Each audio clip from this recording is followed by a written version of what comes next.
Bienvenidos al tercer capítulo del podcast No eres la única. Soy Macarena Lores, psicóloga especialista en trastornos de la conducta alimentaria.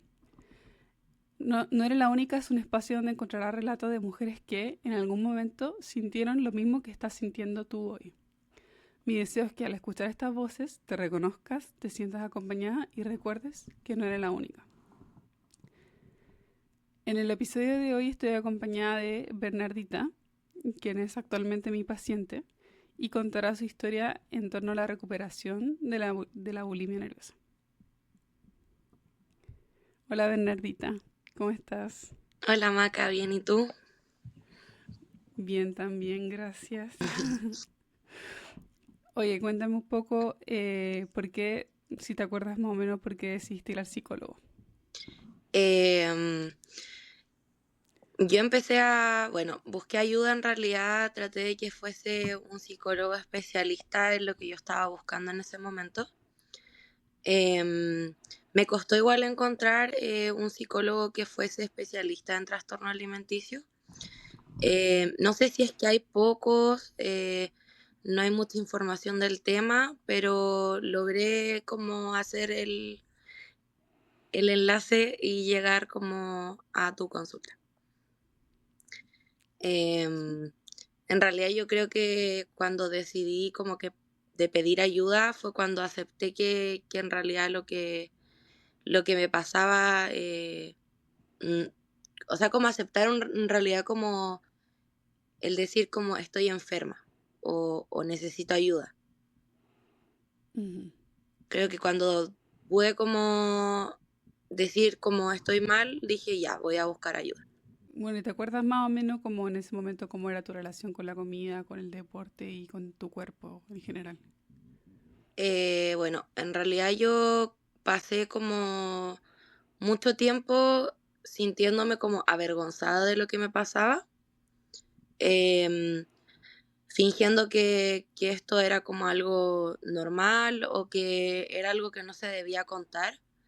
Em, lo mantuve como secreto harto tiempo, de mis amigos, de mi familia, de mi mamá que vivía conmigo en la casa. Entonces em, era una mentira compleja de mantener, porque en realidad como que se iba haciendo una bola de nieve.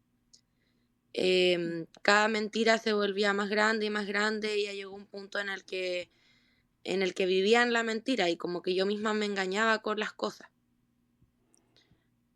Con, no sé, al principio em, el no sentirse como cómodo con tu cuerpo, luego que sentir que la comida era como un poco mi enemiga. em, el tema del deporte, que igual fue un tema porque yo me excedí haciendo ejercicio, em, iba mucho al gimnasio, eh, de repente 5 horas que estaba metida en el gimnasio y para eso tenía que mentir, o sea, obviamente si yo le contaba a mi mamá que iba 5 horas al gimnasio, me iba a decir como, oye, eso está mal. Mm. Pero no sé, yo inventaba que el gimnasio quedaba en el mall, entonces yo decía que no, que primero iba a ver como ropa o que después iba a dar una vuelta, que me devolvía caminando, cuando todo eso era mentira. Luego comencé a tener como otro tipo de conductas restrictivas, eh, a contar las calorías de lo que yo ingería. Mm. Y en el momento en que yo me pasara del conteo que yo tenía, eh, significaba que yo tenía que hacer como un tipo de purga, o sea, como el no comer, el vomitar, el usar laxantes, diuréticos, o lo que en realidad yo tuviese en ese momento. Que en realidad uno tampoco tiene conocimiento porque uno como que comienza a hacer esto sin saber, y sin saber que te está haciendo daño, obviamente. Claro. Claro, o sea, como que finalmente en ese momento tu vida giraba en torno al deporte, a las calorías, al laxante, a todo eso. Está ahí como un poco hundida en esos temas, digo. Sí, yo me obsesioné mucho con eso, o sea, con lo que fuese a comer. Bueno, no salía a comer fuera de mi casa porque ahí no tenía control de lo que yo estaba ingiriendo.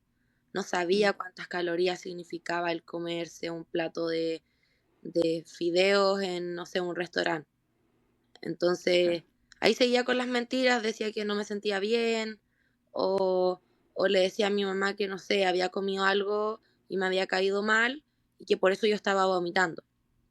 Mm, Entonces, cuando en realidad no era así, o sea, yo tenía claro que estaba vomitando porque era como un poco castigo de lo que había ingerido.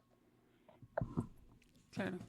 Y cuando tú me dijiste antes como que tú viniste a terapia porque te diste cuenta como ya chuta, parece que lo que me está pasando es un problema, como que fue, ¿te acordáis como que fue lo que te, te hizo darte cuenta finalmente que lo que estaba haciendo estaba mal o te estaba haciendo mal? Eh, Cuando caí en la clínica, Mm, fue como el hoyo, o sea, como que sentí que ya más abajo de eso no podía llegar. Que mm, fue, tuve estas conductas restrictivas durante harto tiempo, meses, no sé, 3, 4 meses, em, en que mi cuerpo ya, yo creo que ya no resistía más. O sea, como que mm, estaba luchando y luchando y ya llegó un punto en el que no pudo más. eh, yo me desmayé, mi mamá me encontró desmayada en el piso de la cocina y ahí yo llegué a la clínica sin pulso.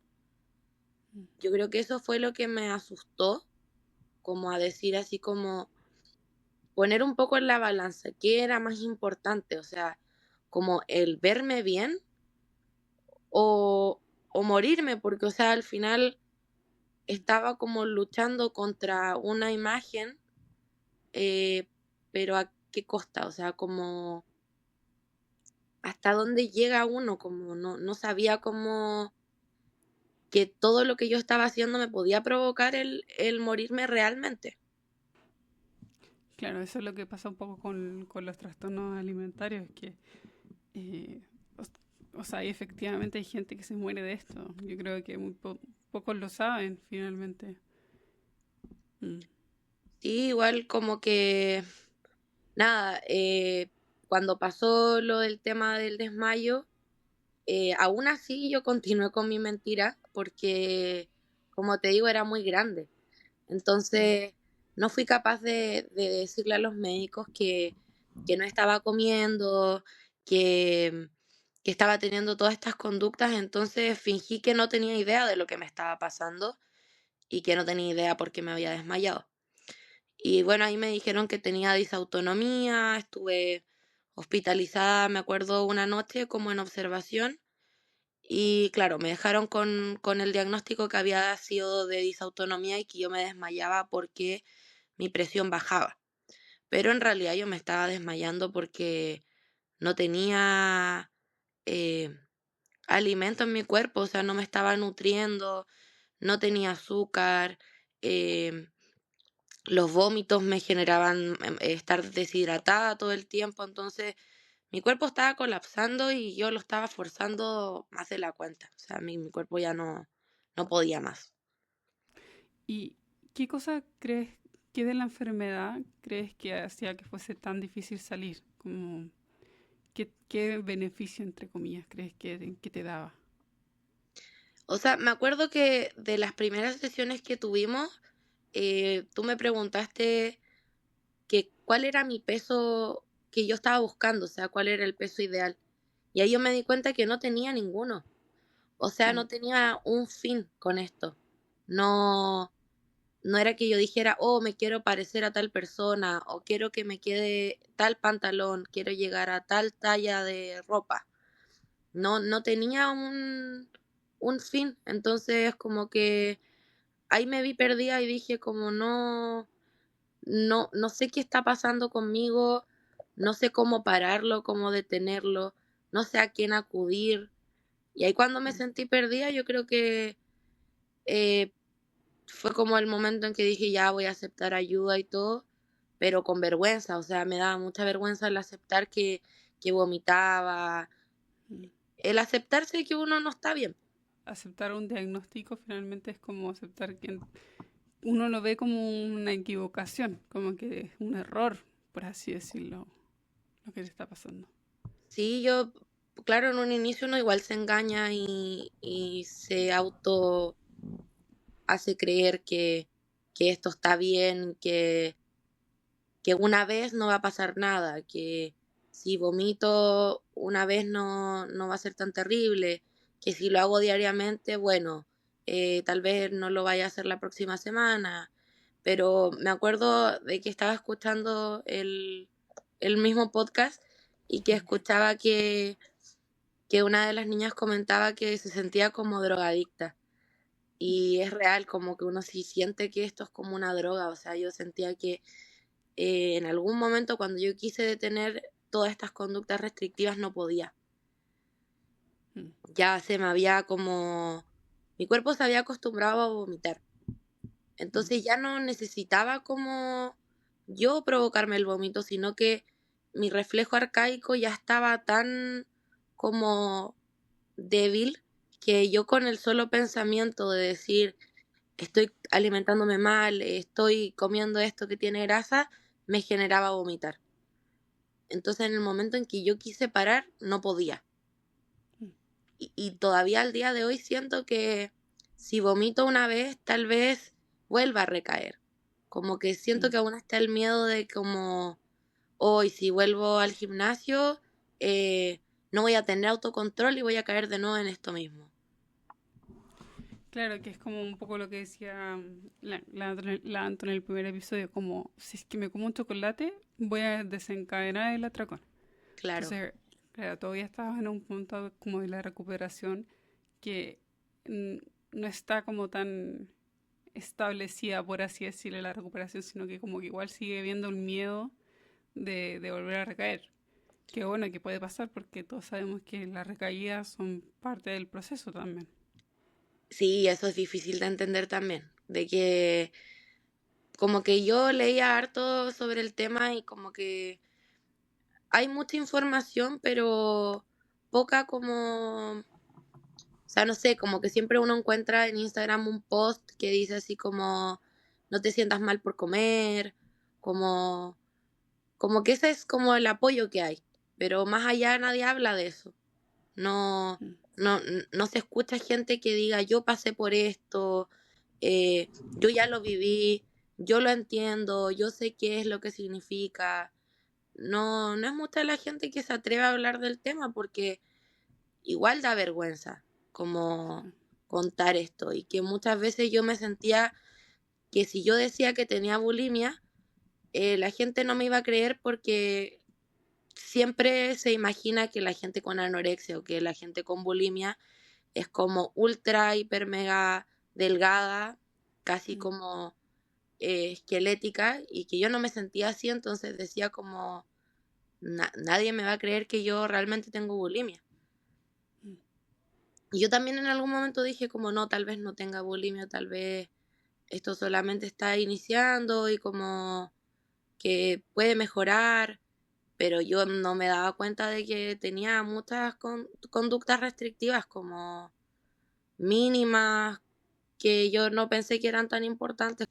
Claro, finalmente también eso que decís tú es un gran mito, como el pensar que los trastornos alimentarios solamente están en cuerpos delgados, como no, o sea, finalmente están en todo tipo de cuerpo. Eh, Solamente que, y eso lo hace, digamos, más, no sé si difícil, pero que claro, que difícil que las personas como que en sí se crean que tienen un trastorno porque como que no se ve por afuera. Claro, no, no es algo visible, esto es algo súper, bueno, es invisible, nadie lo puede ver, nadie lo puede saber si es que uno no lo cuenta. eh, y bueno, uno se vuelve bueno ocultando las cosas también. Entonces, mi vida giraba en torno a eso, Claro. totalmente. Yo ya había dejado de disfrutar de la vida porque era más importante esto otro. Mm. Claro. finalmente como te consume toda tu vida Sí, esto. sí, Mm. es súper terrible y por eso es como que yo lo veía como una adicción, porque era algo que no sentía que tuviera el control para poder detenerlo. Claro, porque de cierta manera, a veces cuando uno no tiene un TCA, esto cuesta entenderlo, pero como de cierta manera estas conductas te hacen sentir bien, como, oye, estoy llegando a mi objetivo, o hoy día logré no comer cuando en verdad quería, entonces como que de cierta manera, o fui al gimnasio 5 horas, ¿cachai? Como, wow, como que te hace sentir bien en el momento, y yo creo que eso es lo que hace que sea tan adictivo finalmente. Sí, porque me acuerdo que igual al principio, cuando recién comenzamos con la terapia, yo aún todavía no podía dejar de vomitar y como todavía estaba en proceso de, solamente había aceptado que necesitaba ayuda. Ujú. Aún no lo soltaba, no podía dejar de hacerlo. Y me acuerdo que lloraba harto porque vomitaba y me sentía bien y me sentía culpable de sentirme bien. Claro, Porque, es uno de los indicios de que ya uno ya está con más conciencia de lo que te está pasando. El claro, sentirte mal después de vomitar. Claro. y perder la sensación del hambre, eso yo creo que era lo más terrible porque era como ya, voy a comer. Y decía, pero ¿por qué voy a comer si no tengo hambre? Mm. Y veía la hora y pasaban las horas y no comía y no comía. Y después dije como, bueno, tal vez mi cuerpo no tiene hambre, pero yo lo estaba bloqueando, como mi cabeza estaba bloqueando a mi estómago a no sentir hambre. Entonces volver como a de nuevo sentir hambre, que también era como culpa otra vez, ¿por qué siento hambre? ¿Por qué tengo esta sensación de que necesito comer en la mañana, a la hora de almuerzo, en la noche? Como Mm. realmente voy a comer 3 veces, 4 veces al día. Entonces es como una lucha constante con tu misma cabeza que te va autodestruyendo. Claro. Y eso que decís tú, que se regula finalmente como el nivel de hambre y de saciedad, es típico de los trastornos alimentarios porque, claro, si uno lo piensa, así que uno no le da comida al cuerpo por mucho tiempo, y el cuerpo ya no sabe cuándo necesita comida, entonces ya no te tira las señales de, oye, come. Entonces, claro, justamente lo que decís tú lo hace aún más difícil comer porque es como, ya tengo que comer, pero no tengo hambre. Entonces, No, y sin yo hambre, comía más cuando culpa. sentía como, no sé, pues, como sentía que me estaba mareando y Mm. decía, ah, tengo que comer, porque Claro. debo tener el azúcar baja. O, no sé, como que me sentía fría porque me debe haber bajado la presión y yo decía, si no como ahora algo, lo que sea, me voy a desmayar. Entonces, esa Mm. era mi señal de hambre. No era esa sensación de que te suena la guatita y uno dice como, ay, tengo ganas de comer esto. Claro. Te da cuando ya llegaba ya al límite finalmente. Y que también me sentía culpable cuando sentía hambre porque decía, bueno, ¿y qué como? Porque si me como un pan, está mal. Y el dejar de contar las calorías también fue difícil, como el Mm. soltar un poco ese control. Sí, porque el control da una sensación como de seguridad finalmente. Sí, eso me costó harto. Me acuerdo que en las sesiones eso era como el dejar un poco el cuerpo, que el cuerpo mande y no yo. Y Claro. eso era horrible porque yo tenía el control de todo, entonces de repente de la nada dejar de controlar eso era difícil. ¿Cuándo dirías tú que empezaste a sentir que estabas avanzando en tu proceso? Como, ¿qué señales te las mostraron? Em, yo creo que una vez que uno acepta que tiene el problema y te das cuenta de que tiene solución, eh, yo creo que ahí cuando empecé a entender que esto no era algo que solamente a mí me pasaba, que era algo que sí tenía tratamiento, que empezar a conocer un poco la enfermedad, qué es lo que significaba, por qué Mm. pasaba, que muchas veces no había sido yo la que lo causaba, sino que habían sido muchas veces comentarios que yo recibí cuando era más pequeña, eh, que esto no había sido algo que yo había creado. que no era yo la culpable de esto. Ahí yo creo que dije, bueno, ya voy a dejarle esto un poco a la hamaca, que me ayude, darte como el espacio de escucharte, de que tú sabías. Entonces, darte un poco la guía para que tú me pudieses ayudar.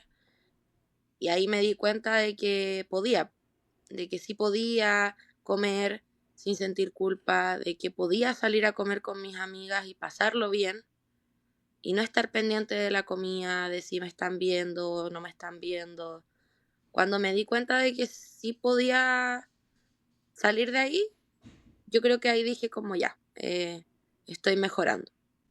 Y ojo que también, Bernita, ¿verdad? Que hubo un momento en el proceso que tú dijiste, no, sabes que yo no me quiero mejorar. Y le dije, bueno, Sí, vuelve cuando quieras. sí, yo dije ya esto no va a funcionar.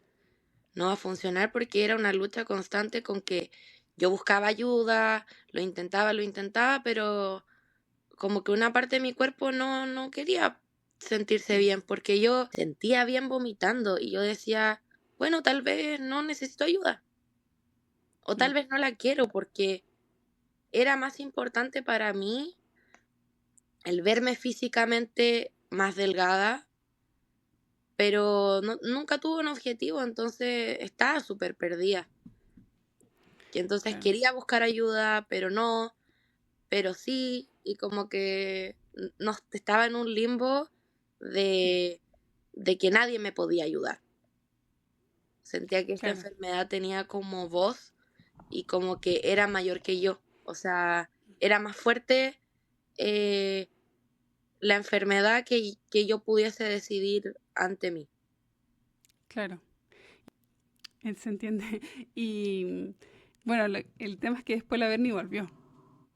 Sí, dije, bueno, ya basta, como no me puedo seguir engañando a mí misma. Y realmente ya sí quería mejorarme, pero era difícil. Tuve que aceptar que el mejorarse significaba eh, vivir las recaídas. Claro, Y eso me costó mucho entender que esto tenía recaídas y que vivir las primeras recaídas era como no estoy logrando nada.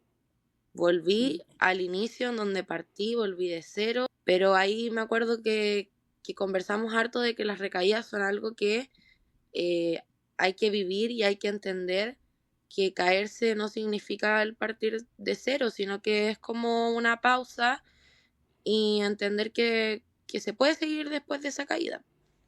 claro. Y que las recaídas finalmente son una oportunidad de aprendizaje. Porque así puedes entender como qué pasó que te llevó a recaer. Y además que en cada recaída ya tienes como más herramientas de las que tenías en un principio. Entonces pudiste salir más Sí, rápido. más fácil, tenía como esa motivación de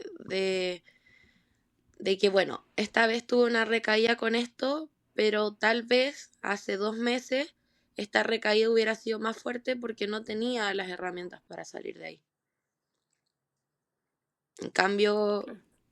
cada vez tenía más herramientas, cada vez tenía un poquito más de esperanza y más de fuerza de decir como ya, bueno, como tranquila, esto es parte de, no pasa nada y de no sentirme culpa por tener recaídas. Si pudieras hablarle a tu yo de ese momento, ¿cómo que le dirías? Em, que se acepte un poco, o sea, que entienda que no está bien y que no está mal no estar bien. O Mm, sea, que si bien en ese momento necesitaba ayuda, darme el tiempo para buscarla, si tampoco tenía que ser todo al tiro. ujú. Yo tenía que pasar por el proceso, tenía que caer en el hoyo para poder levantarme. Le diría nada, que en realidad que tenga fuerza, que, que, que se puede salir de ahí, pero es lento, es un proceso lento, no es lineal. Hay que dejar que vivir un poco el proceso. O sea, vivir la pena, vivir la frustración, que no está mal de repente esto de dejar la terapia y luego volver, porque yo decía como la Maca se va a enojar conmigo porque le dije que ya no iba a seguir y ahora la voy a hablar de nuevo para pedirle ayuda, como no culparme tanto Mm, y decirle exacto. que eso, que no tiene la culpa. Y que acá siempre los brazos están abiertos para recibir de nuevo a las personas cuando ustedes se van o hacen ghosting. No importa, pueden volver igual siempre. Uno no se enoja. Y que finalmente que la vez que volviste, claro, como que estaba ahí un poco más convencida de querer mejorar y más convencida también de ir a terapia. Entonces finalmente, o sea, mucho mejor volver con más disposición. Porque uno nunca, o sea, uno no siempre tiene esa disposición. Hay muchas veces que las pacientes vienen como obligadas, ¿cierto? Sí, sentía que, o sea, nunca sentí que fue una obligación el ir a terapia, pero sí era como el comentario de, hoy día tengo psicólogo, qué lata. Porque significaba que alguien me dijera, no, no está bien lo que estás haciendo, eh, y que sí era una conducta autodestructiva, que finalmente eh, era una autolesión, que tal vez Claro. no es igual como uno conoce las autolesiones, pero yo sí me estaba haciendo daño a mi cuerpo y no lo estaba viendo. Entonces es duro de repente que alguien te diga como, hey, como estás haciéndote daño, como no sigas haciendo eso que te hace mal. Mm, Cuando uno está tan nublado, uno espera que le digan como, no, sí, está muy bien lo que estás haciendo, sí, así, que mm, muchas veces hay páginas que validan este tipo de conductas. Entonces, uno está ahí como en la pelea interna de sigo o no sigo, puedo o no puedo, soy suficientemente fuerte para lograr salir o no. mm. Pero yo creo que al Sí, final la fortaleza se va haciendo, se sí. va construyendo. Si uno siempre llega, yo me acuerdo que llegué así como un trapito, un trapo como en el suelo que ya no me podía sentir más mal de lo que ya estaba, entonces solo me Mm, tocaba mejorar. claro. Claro, necesita hay una cheerleader ahí. Yo, tú puedes, Claro, Jenny, tú puedes. diciéndote, bueno, tal vez ayer caíste, pero hoy día no, y eso es Mm, bueno. Tal vez tú decís, no sé, oh, llevamos una semana en esto, pero una semana es un montón. mm, Entonces, alguien que te esté validando y te esté diciendo, vamos bien, sigue así, es necesario. sí. Y bueno, y lo que siempre también he tratado de hacer es como validarte tus cambios finalmente, porque uno como paciente muchas veces cuando, claro, cuando se siente mal, siente que todos los días son malos, que no ha avanzado nada, que está estancada, y como, oye, no, pero mira todo lo que he avanzado. Bueno, justamente esta oportunidad también es lo mismo, es como que tú te dis cuenta de todo lo que he avanzado también, a pesar de que quizás no está ahí al 100% obviamente hoy día, igual hay avanzado muchísimo y eso hay que valorarlo finalmente. Sí, igual después uno empieza a escuchar comentarios de las personas que uno quiere, de tus amigos, de tu familia, que te dicen como, hoy te veo mejor, Mm, pero no físicamente, sino que te veo mejor te veo con más esperanza, te veo como un poco más motivado, con un poquito más de ganas de salir de ahí. ¿Qué le recomendarías a alguien que está pasando por lo mismo que pasaste tú? eh, Darse Así como la tiempo, Bernie del inicio. sí, que espere, que se puede encontrar ayuda, que se puede salir, que cuesta, pero se puede. Me acuerdo que yo, dentro de todos los posts que vi, había una frase que siento que no era muy motivadora en realidad, que era que estas enfermedades como de trastornos alimenticios no tienen solución, sino Mm, que es un tratamiento. ya, O sea, como esta enfermedad no tiene cura, pero sí tratamiento. Entonces yo decía como, esto no va a terminar nunca. Como También, súper desalentador. sí, porque yo decía, pucha, entonces siempre va a ser así. Y ahora igual pienso que, bueno, tal vez a lo largo de mi vida es algo que siempre va a estar ahí, pero si sé que si tengo alguna recaída, me puedo levantar de nuevo, puedo volver a buscar ayuda. Si es que en algún momento me dan de alta, sé que si es que esto vuelve a ocurrir, se puede volver a buscar ayuda y se puede volver a buscar nuevas herramientas y que nada, no soy la única que está pasando por esto. Muchas gracias por tu tiempo, tu testimonio. Encuentro que a todos les digo lo mismo, pero es verdad, muy valiente como poder decir estas cosas. O sea, tu testimonio finalmente, porque también a veces duele y muchas veces estos temas son un poco tabú, entonces uno no quiere que la gente se entere. Pero yo creo que le va a servir más de una persona poder escuchar que no son las únicas finalmente que están pasando por esto y que se puede salir, ¿cierto? Y me acuerdo cuando me lo propusiste, yo dije, bueno, que a una persona le ayude, eh, está bien, o sea, no necesito que esto llegue a 1000 personas, pero con que a una le ayude a aceptarlo, a que a una le ayude a pedir, le sirva para pedir ayuda, así que igual es una ayuda yo creo que para todas partes. Sí, exactamente. Es un win-win, o sea, te sirve a ti, me sirve a mí y le sirve a la persona que le está escuchando. Claro, bueno, y eso también quería aclarar, que para mí me parece un poquito obvio, pero quizás para algunas personas no, como escuchar el podcast por ningún motivo reemplaza la terapia, o sea, finalmente es como que escuchar el podcast te ayuda como a darte cuenta quizás que tienes un problema o darte cuenta que necesitas pedir ayuda o que no eres la única, pero claro, no es una terapia de por sí, claramente, Sí, escuchar un podcast. pero ayuda. Pero ayuda, exacto, sí.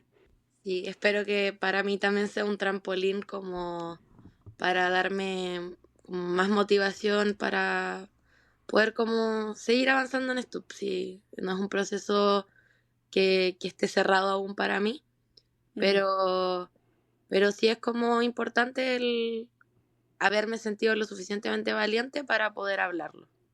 sí, po, totalmente. Bueno, Berni, lo dejamos hasta acá entonces. Bueno, déjenme en los comentarios si quieren, qué temas quieren escuchar o si tienen alguna pregunta. Yo le puedo preguntar a la Berni y después lo puedo decir en algún podcast o en los comentarios. Eh, ahí lo estoy leyendo. Nos vemos en el próximo capítulo.